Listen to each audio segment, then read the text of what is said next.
नमस्कार, मैं हूं मनीष शर्मा। एनडीटीवी राजस्थान की चुनावी चर्चा में आपका स्वागत है।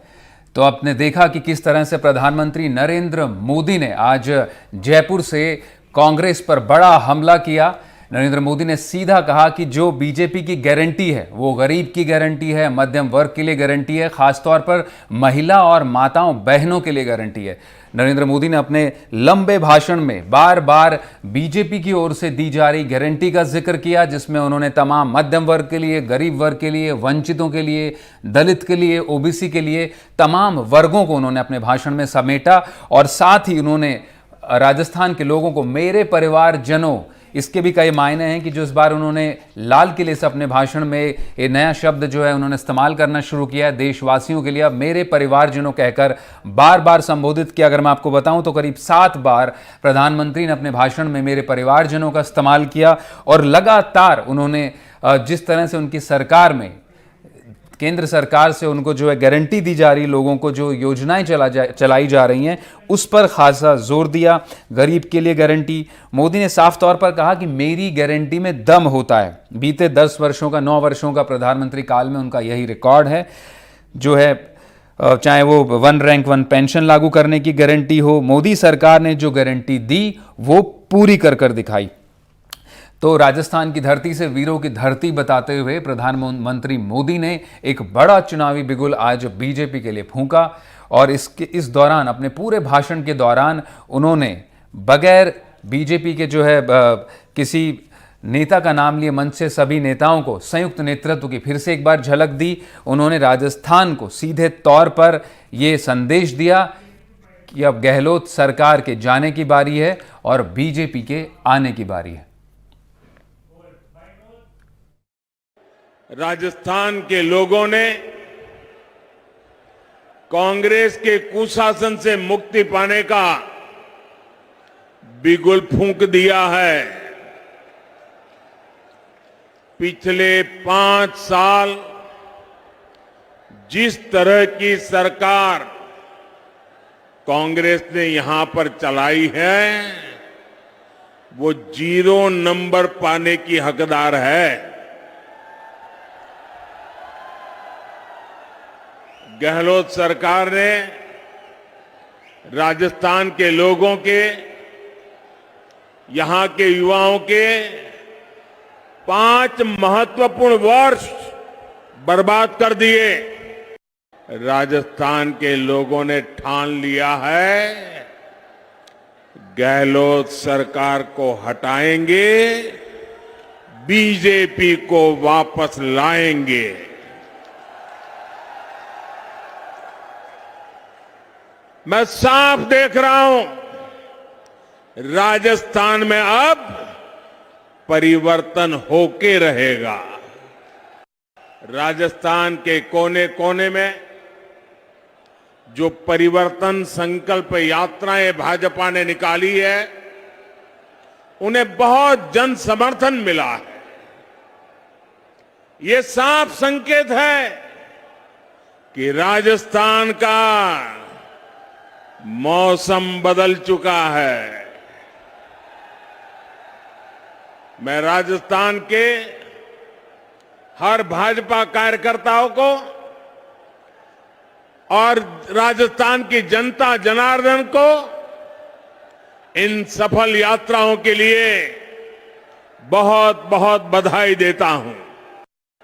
जयपुर ऐसे समय में आया हूं जब देश का गौरव नए आसमान पर है। आज पूरी दुनिया में भारत के सामर्थ्य की वाहवाही हो रही है। हमारा चंद्रयान वहां पहुंचा जहां दुनिया का कोई भी देश नहीं पहुंच पाया। G20 में भारत की सफलता से भारत के विरोधी देश भी हैरान है, परेशान है। तो देखा आपने प्रधानमंत्री किस तरह से बता रहे थे कि बीजेपी जो है किस तरह से जो कांग्रेस लगातार करप्शन की सरकार है, जो आरोप बीजेपी की ओर से कांग्रेस पर लगातार इस चुनाव में लगाया जाता रहा है। ज़्यादा जानकारी के लिए हमारे साथ हमारे संवाददाता मुबारक खान भी हमारे साथ जुड़ चुके हैं, उनका रुख करना चाहेंगे। मुबारक, आपने सुना प्रधानमंत्री नरेंद्र मोदी के संबोधन को, बड़ी रैली एक जयपुर में, हालांकि उन्होंने बताया कि मैं तो वैसे तो कई बार अनगिनत बार राजस्थान आ चुका हूं, लेकिन 4.5 साल बाद जयपुर में उनकी एक बड़ी रैली, और रैली में बड़े आक्रामक दिखाई दिए, और शायद ही ऐसा कोई पहलू बचा जिसको उन्होंने कवर नहीं किया अपने भाषण में। माफ कीजिए, आप तक आवाज पहुंच रही है मुबारक? जी जी जी जी, तो मुबारक, मेरा कहना है कि नरेंद्र मोदी का एक लंबा भाषण और तमाम मुद्दों को जो कांग्रेस सरकार के खिलाफ इस वक्त पर उठाए जा रहे राजस्थान में, और अपनी सरकार की खूबियों को गिनाते हुए उन्होंने समाज के शायद ही किसी वर्ग को छोड़ा। जो योजनाएं जो उन्होंने गिनाई, गारंटी की बात उन्होंने की, और खास तौर पर राजस्थान को उन्होंने मेरे परिवारजनों कहकर बार बार संबोधित किया। तो किस तरह का माहौल था जब आपने देखा कि मोदी की 4.5 साल बाद एक जो बड़ी रैली हुई जयपुर में, गुलाबी नगरी में, और एक बड़ा जो है इंतज़ाम था, महिलाओं के हाथ में इस बार कमान थी, महिला आरक्षण बिल विधेयक पारित होने के बाद में प्रधानमंत्री नरेंद्र मोदी की राजस्थान में पहली सभा थी। क्या कुछ आपने देखा और किस तरह का उत्साह था वहाँ आसपास जो है भाजपा के कार्यकर्ताओं में? जी, देखिए, मैं बताना चाहूंगा कि लंबे समय बाद राजस्थान में मोदी की, खासकर जयपुर में प्रधानमंत्री नरेंद्र मोदी की ये रैली हुई है। सबसे पहले जब प्रधानमंत्री नरेंद्र मोदी यहाँ पहुंचे तो सबसे पहले उन्होंने पंडित दीनदयाल उपाध्याय की जो जन्मस्थली है वहां पहुंचकर उन्होंने पुष्प अर्पित किए। उसके बाद वो वहां से एक छोटा रोड शो उन्होंने किया, पब्लिक को, जो लोग वहां पहुंचे थे उनका जो अभिवादन स्वीकार करते हुए एक छोटे रोड शो के माध्यम से वो स्टेज पर पहुंचे। और देखिए, आज के इस पूरे सभा के अंदर से 2 बड़ी बातें निकल कर आई है कि यहाँ जो केंद्र सरकार ने जो महिला आरक्षण की जो बात, जो बिल उन्होंने पास करवा दिया था, तो उसी की कहीं ना कहीं थीम इस कार्यक्रम में भी नजर आई, क्योंकि अधिकतर जितने भी जो इस सभा से जुड़े हुए जो कामकाज से सभा की जो व्यवस्थाएं थी वो महिलाओं के हाथ में थी। जी, जी। और स्टेज पर भी आप लोगों ने देखा होगा कि तस्वीरों के माध्यम से जो सांसद हैं राजस्थान की, चाहे दिया कुमारी और रंजीता कोहली हो, और तमाम जो महिला नेत्रियां थी वो वहां मौजूद रही। मेयर सौम्या गुर्जर वहां मौजूद रही, पूर्व मुख्यमंत्री वसुंधरा राजे मंच पर थी। तमाम इस तरह की जो अभी हाल ही में जो भाजपा में जिनकी ज्वाइनिंग हुई है, जो पूर्व सांसद रही है ज्योति मिर्धा नागौर से, वो भी मंच पर रही। इस तरीके से पूरी तरीके से महिलाओं के एक थीम उन्होंने जो बिल पास कर बनाई थी, उस थीम को यहाँ उसका नजारा भी नजर आया। और देखिए, जो मोदी सरकार की ओर से जितनी भी जो जन कल्याणकारी योजनाएं थी उनका प्रधानमंत्री बखान करते हुए दिखाई दिए। और जब सबसे पहले उन्होंने अपना भाषण शुरू किया उस दौरान उन्होंने भारत माता की जय के नारे वहां लगवाए, कार्यकर्ताओं को अपना परिवार बताया, कई बार बार इस नाम से उन्होंने संबोधित किया जो लोग वहां पहुंचे थे। और देखिए, प्रधानमंत्री नरेंद्र मोदी का क्रेज जो विपक्ष लगातार कह रहा है कि कम हो चुका है, लेकिन इस रैली के बाद से साफ बिल्कुल किया जा सकता है कि प्रधानमंत्री नरेंद्र मोदी का क्रेज बिल्कुल आज भी वैसा ही बना हुआ है, क्योंकि भारी संख्या में पहुंचे। परिवर्तन संकल्प यात्रा की ये समापन सभा थी जिसके अंदर प्रधानमंत्री नरेंद्र मोदी का संबोधन होना था। उन्हें सुनने के लिए लाखों की संख्या में लोग यहाँ पहुंचे, और कहीं ना कहीं इस सभा के माध्यम से एकजुटता का संदेश जो बीते दिनों राजस्थान में अदावत तमाम नेताओं के जाहिर तौर पर वो जी मुबारक, बीजेपी जो लगातार एकजुट नेतृत्व की जो संदेश देती आ रही, वही नरेंद्र मोदी ने भी अपने भाषण के जरिए दिखाने की कोशिश की कि किस तरह से भाजपा जो है एक पार्टी के तौर पर, एक कार्यकर्ताओं की पार्टी के तौर पर राजस्थान को विकास और सनातन के मुद्दे पर खास तौर पर जो है नेतृत्व प्रदान कर सकती है। मुबारक, तमाम जानकारी के लिए बहुत बहुत शुक्रिया। तो अब हमारे साथ राजीव जैन, राजनीतिक विश्लेषक, और अटल खंडेलवाल, भाजपा से, दोनों मेहमान हमारे साथ जुड़ चुके हैं। हम उनका भी रुख करना चाहेंगे। आप दोनों मेहमानों का कार्यक्रम में बहुत बहुत स्वागत है। अटल जी, पहले मैं आपके पास आना चाहूँगा। तो प्रधानमंत्री के लंबे भाषण में ये तो साफ हो गया कि आपका जो हिंदुत्व और विकास दोनों साथ साथ चलेंगे इस चुनाव में। बिल्कुल मनीष जी, हमारे तीनों चीजें साथ साथ चलेगी। राष्ट्र प्रथम की भावना, सनातन पर अगर कोई विरोधी कुछ भी बात बोलेगा तो हम विरोध करेंगे, और तीसरा विकास। विकास बिल्कुल हर जगह से विकास, क्योंकि प्रधानमंत्री मोदी जी ने स्पष्ट कर दिया कि हम आने वाले समय में विश्व की नंबर 3 अर्थव्यवस्था बनने जा रहे हैं और उसमें राजस्थान का भी बहुत बड़ा सहयोग रहेगा। और राजस्थान का सहयोग तभी रहेगा जब यहाँ पर भी इंडस्ट्रियलाइजेशन होगा, जो कि अभी बहुत ही कम मात्रा में हो रहा है, क्योंकि यहाँ पर जिस तरीके से लॉ एंड ऑर्डर फेलियर्स है और जिस तरीके से प्रधानमंत्री जी ने कहा कि जहां लॉ एंड ऑर्डर फेल हो, गला रहता जाता हो, महिला उत्पीड़न होता हो, ऐसी जगह पे निवेश करने से यहाँ के व्यापारी और बाहर के विश्व के लोग, इंडस्ट्रियलाइजेशन वाले लोग अपना पैसा निवेश नहीं करते। तो ये सब बातें उन्होंने उठाई और उन्होंने स्पष्ट किया कि मोदी गारंटी का मतलब बिल्कुल जो कहते हैं वो करते हैं। भले महिला आरक्षण बिल 30 साल से चल रहा हो मुद्दा, बट उन्होंने महिला आरक्षण बिल ला दिया। अब भले कांग्रेस कुछ भी कहती रहे, अब आप देखिए वो अलग अलग मुद्दे उठाते जा रहे हैं, खड़गे साहब हो या राहुल जी हो, बहलाने के लिए इधर उधर की बातें कर रहे हैं। अभी राज्यसभा में भी हमारी नंबर ऑफ सीट्स ठीक थी, तो और लोकसभा में भी, और हमारी नीयत बिल्कुल साफ थी। तो मोदी जी ने उसी नीयत का परिचय देते हुए महिला आरक्षण बिल ला दिया है, एक्ट बन गया है और वो होए अब लागू होगा। अटल जी, लेकिन एक बड़ा विरोधाभास भी देखने को मिला, एक बड़ा विरोधाभास भी है। अगर प्रधानमंत्री नरेंद्र मोदी ने आज खुद अपने भाषण में कहा कि जो घमंडिया गठबंधन है, कांग्रेस का जो गठबंधन असल में वो महिला विरोधी है, वो महिला आरक्षण के उन्होंने कोई मन से समर्थन नहीं किया है। लेकिन प्रधानमंत्री ने खुद ने राज्यसभा में अपने भाषण में कहा था कि इस बिल के तो इस सदन में बैठे सभी सांसद जो है हकदार हैं। ये बड़ा विरोधाभास देखने को मिला उनके भाषण में।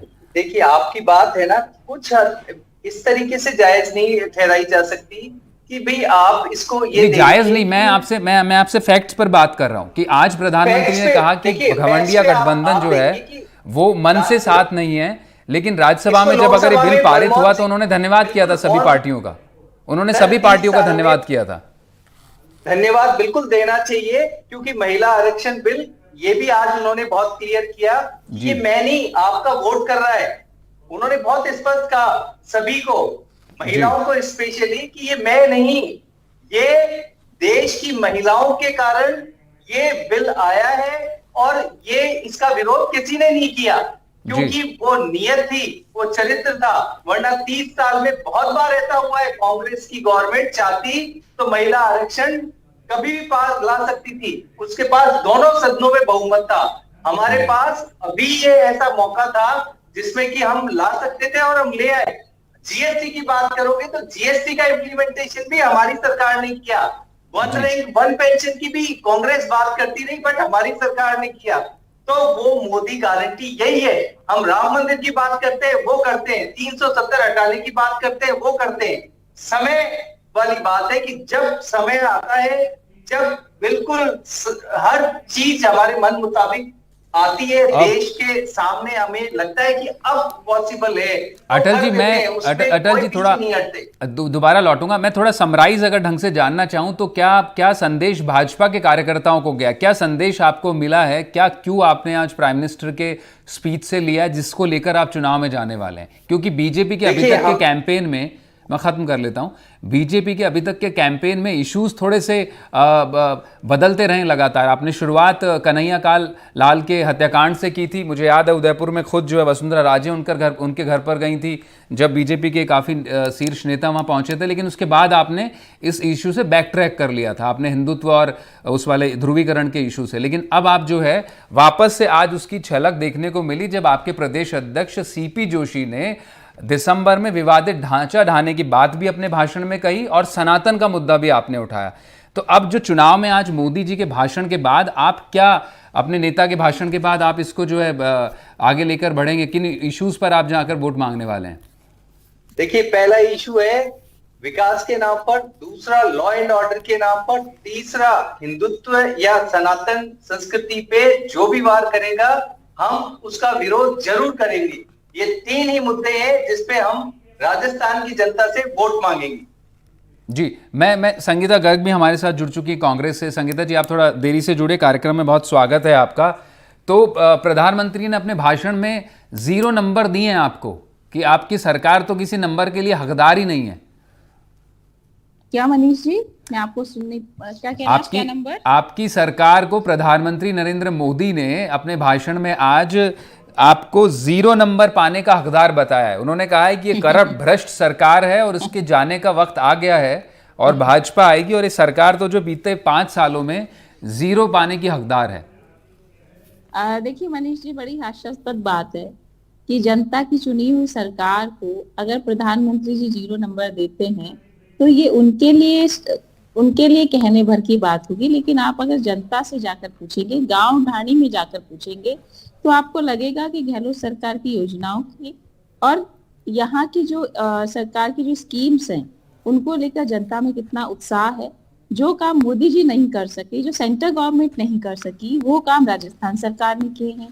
एक वक्त था जब इन्होंने कहा था कि 2014 में आने से पहले कि बहुत हुआ महिलाओं पर अत्याचार, अब की बार मोदी सरकार, बहुत हुई महंगाई की मार, अब की बार मोदी सरकार, बहुत हुई पेट्रोल डीजल की बार, अब की बार मोदी सरकार। तो मैं वो तमाम वादों के साथ इनको याद दिलाना चाहती हूँ कि आपने महंगाई कम करने के लिए क्या किया, आपने पेट्रोल डीजल कम करने के लिए क्या किया, आपने महिलाओं को सुरक्षा देने के लिए क्या किया। लेकिन मुझे लगता है कि हर एक वादे पर निष्फल सरकार और बौखलाई हुई सरकार इस तरह की बातें करती है कि वो दूसरों का आकलन करती है लेकिन अपने गिरेबान में नहीं झांकती कि हमने क्या किया और क्या किया। संगीता जी, लेकिन महिला और करनी में, मनीष जी की कथनी और करनी में जो फर्क है वो यही है कि हमेशा ही चुनावी मोड़ पर रहते हैं। जैसे जैसे चुनाव आएंगे आपको जुमले दिए जाएंगे, आपको आश्वासन दिया जाएगा। आपको एक व्हाट्सएप यूनिवर्सिटी इनकी चलती है जिसमें भविष्य जो भूतकाल की अनर्गल बातें की जाती हैं, उनको तोड़ मरोड़ कर पेश किया जाता है और भविष्य के सुनहरे सपने दिखाए जाते हैं। लेकिन क्या हो रहा है और क्या करना चाहिए और कैसे जनता को राहत देनी चाहिए उस पर बात नहीं करते। जी, लेकिन मैं कहती हूँ कि जनता को ना तो पास्ट से मतलब है ना फ्यूचर। तो ठीक है, फ्यूचर देखा जाएगा, लेकिन वर्तमान में वो जी रहा है। उसको वर्तमान में आपने क्या सुविधाएं दी, उसको शिक्षा से संबंधित सुविधाएं दी या चिकित्सा की सुविधाएं दी या जल पानी जो भी उसकी मूलभूत आवश्यकताएं हैं क्या। लेकिन संगीता जी, आरोप आप पर बीजेपी ने बड़ा लगाया है कि युवाओं की, तो कहा था भाई प्रतिवर्ष 2 करोड़ रोजगार देंगे, तो रोजगार का क्या हुआ? आपने महंगाई कम करने का वादा। संगीता जी, मैं लौटूंगा आपके पास, आप बने रहिएगा, आप तीनों मेहमान हमारे साथ बने रहेगा। एक छोटा सा ब्रेक ले रहा हूं, मैं फौरन लौट रहा हूं, इस डिस्कशन को आगे बढ़ाएंगे। वक्त है छोटे से ब्रेक का।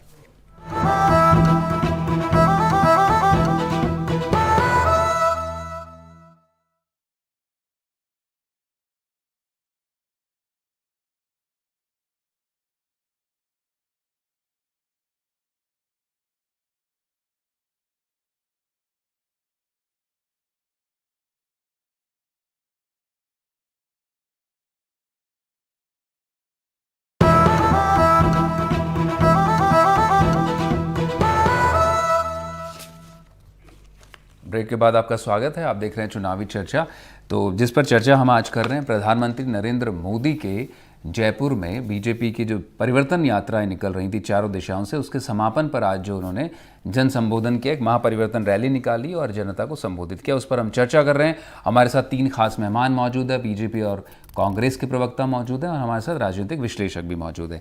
अब तो ब्रेक से पहले मैं संगीता जी के पास था, राजीव जी आपको भी इस डिबेट में लाना चाहूँगा। जिस तरह से प्रधानमंत्री ने तमाम इश्यूज आज अपने भाषण में उठाए, उन्होंने शायद ही कोई वर्ग छोड़ा हो, उन्होंने मध्यम वर्ग की बात की, उन्होंने दलितों की बात की, उन्होंने राहुल गांधी जो 23 सितंबर को जो बोलकर गए थे राजस्थान में ओबीसी के मुद्दे पर, उन्होंने उसको भी काउंटर किया, ज़बरदस्त ढंग से करने की कोशिश की कि किस तरह से लुहार, सुनार, कुम्हार, दर्जी और नाई, तमाम जो उन्होंने जातियां गिनाकर कि भाजपा जो है इनके लिए किस तरह से काम कर रही है। और साथ में राजस्थान की पृष्ठभूमि को देखते हुए उन्होंने फौजियों की बात भी, 1 रैंक 1 पेंशन का भी मुद्दा उठाया और फिर बीजेपी का जो कोर एजेंडा है, हिंदुत्व वाला एजेंडा, श्री राम वाला, सनातन वाला, उस पर भी उन्होंने बात की। किस तरह से आप एनालाइज करते हैं जो बड़े एलिमेंट्स रहे, आपके हिसाब से क्या बड़े टेक अवेज थे प्रधानमंत्री के भाषण के आज? देखिए, प्रधानमंत्री ने सारे मुद्दे जैसा आपने कहा कि उठाने की पूरा प्रयास किया जी, और उसका राजनीतिक लाभ लेने की दृष्टि से ये सब चीजें उठाई गई। और लेकिन जहां तक बीजेपी का कोर इशू है, जो सनातन वाला जो भी एक मुद्दा चल रहा है, उसको बड़े वो जोर शोर से उठाएंगे।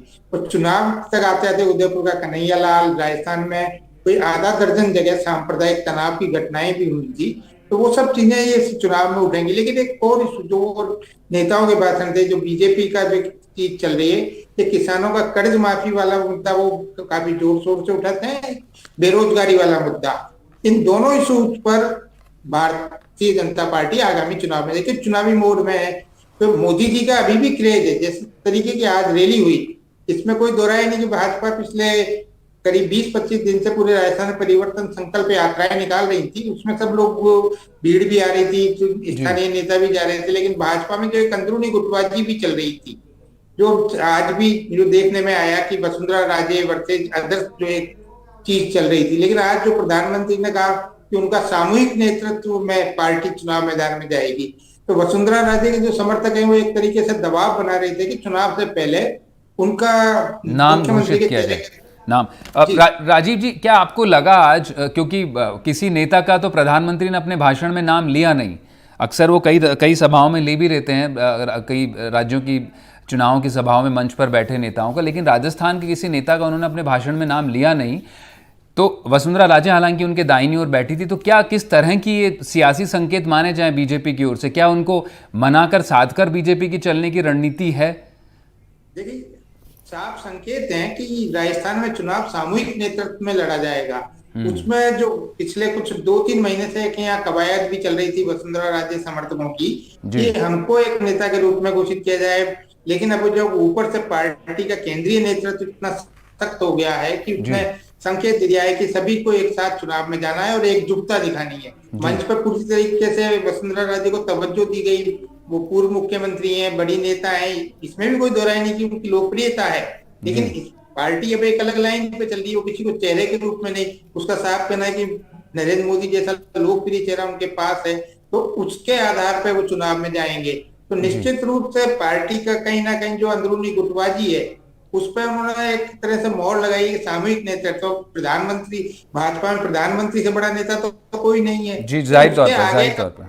तो मुझे लगता है कि भविष्य में वसुंधरा राजे पूरे सक्रियता से पार्टी की कार्यक्रमों में जुड़ने का उनको मौका है।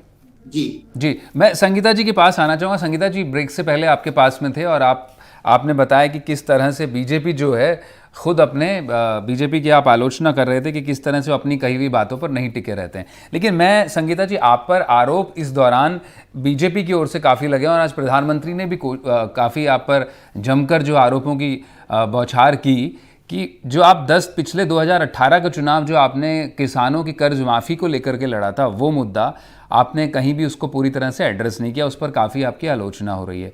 दूसरा बड़ा मुद्दा आपका महिला अपराधों को लेकर के आपकी सरकार कटघरे में है, क्योंकि एक और तो केंद्र सरकार नारी शक्ति वंदन अधिनियम लाने में कामयाब रही, लेकिन आपके वहाँ महिलाओं के साथ में जो अपराधों की स्थिति, उस पर बड़ा सवालिया निशान है आपकी सरकार पर। अभी मैं दोनों ही सवालों पर आपके जवाब चाहता हूँ।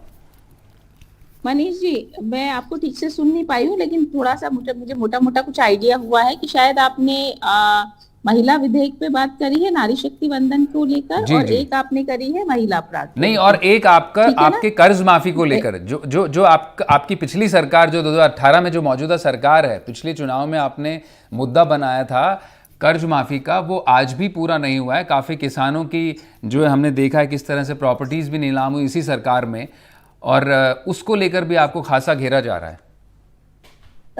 देखिए मनीष जी, मैं एक तो आपकी आवाज क्लियर बिल्कुल नहीं आती, पर फिर भी मैं देखिए जितना समझ पाई मैं उसका जवाब दे देती हूँ।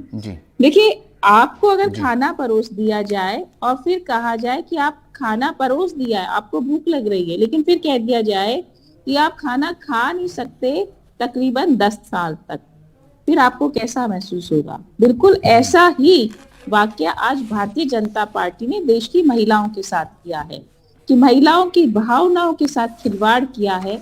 कि आप पहले तो विशेष सत्र बुलाते हैं संसद का, किसी को पता नहीं होता कि संसद में क्या आने वाला है। लोग आइडिया लगाते हैं, कयास लगाते हैं कि 1 नेशन 1 इलेक्शन की बात होगी, लेकिन नहीं हुई। फिर सब महिला विधेयक की चर्चा पे बात होती है, और आज मैं तो कहती हूँ कि अगर ये विधेयक आया भी है तो सर्वप्रथम भारतीय जनता पार्टी को बड़ा दिल रखते हुए कांग्रेस को धन्यवाद देना चाहिए कि ये बिल कांग्रेस पार्टी लेकर आई थी, हमने उसको इम्प्लीमेंट करने का प्रयास किया है, लेकिन इम्प्लीमेंट हुआ नहीं है वो। मैंने तभी कहा कि आपको थाली में खाना तो परोस दिया गया, लेकिन आपके खातों को रोक दिया गया कि आप ठीक है, खाना ठीक। खा नहीं सकते। संगीता अभी जी, इंतजार कीजिए। संगीता जी, मैं आखिरी लेकिन पड़ाव पर हूँ। मैं एक ऐसे बार ही, बीजेपी के प्रवक्ता से भी ले लेता हूँ। बीजेपी के ये लोग ऐसा ही करते हैं जी, जी, कि जी। नोटबंदी करते हैं, फिर उसके बाद जी, की जी, उलझनों को संगीता जी, गाते हैं भाजपा कि से भी भैया जवाब ले, नोटबंदी हो गई है, अब ये परेशानियां आ रही हैं, तो आप बीजेपी पहले से भी से जवाब ले लेते हैं। संगीता जी, मैं अटल जी के पास आना चाहूंगा। अटल जी, आज करीब 7-8 दफा प्रधानमंत्री ने अपने भाषण में गारंटी शब्द का बड़ा इस्तेमाल किया, खूब उन्होंने जोर दिया। क्या माना जाए कि जो गहलोत सरकार जिस तरह से राहत बचत बढ़त के ऊपर जो इस पूरा चुनावी कैंपेन को लेकर चल रही है, उसको लेकर वाकई भाजपा भी बड़े दबाव में है कि आपको प्रधानमंत्री को गारंटी जो है देनी पड़ रही है? मनीष जी, बिल्कुल नहीं, ऐसा नहीं। लेकिन प्रधानमंत्री जी ने ये पूरी जनता को, राजस्थान की जनता को आगाह किया है कि गारंटी दे कौन रहा है, उस पे जरा ध्यान रख लीजिए। गारंटी एक तो वो व्यक्ति दे जो कि आय कर रहा हो और उसके बाद उसे खर्च कर रहा हो। एक व्यक्ति वो जो केवल गारंटियां दे रहा हो और प्रदेश को कर्ज में डुबोता जा रहा हो। एक कर्ज लेना और इंफ्रास्ट्रक्चर तैयार करना, और एक कर्ज केवल खाने पे। आप देखिए, गौर से देखिए कि कुछ ऐसी चीजें ठीक है, ठीक है, ठीक है। 75,000 करोड़ रुपए खर्च हो रहे हैं, और महिला उत्पीड़न जैसी चीज। बहुत शुक्रिया अटल जी, समय थोड़ा सा अभाव है, फिर जुड़ेंगे आपसे। बहुत बहुत शुक्रिया आप तीनों मेहमानों का, बहुत बहुत शुक्रिया। तो देखा आपने किस तरह से बीजेपी अपने प्रधानमंत्री नरेंद्र मोदी के भाषण पर लगातार बचाव मुद्रा में है कि उन्होंने गारंटी पर जो बात कही है वो जायज़ है। तो आज की चुनावी चर्चा में बस इतना ही। बाकी तमाम खबरों के लिए आप बने रहें NDTV राजस्थान के साथ।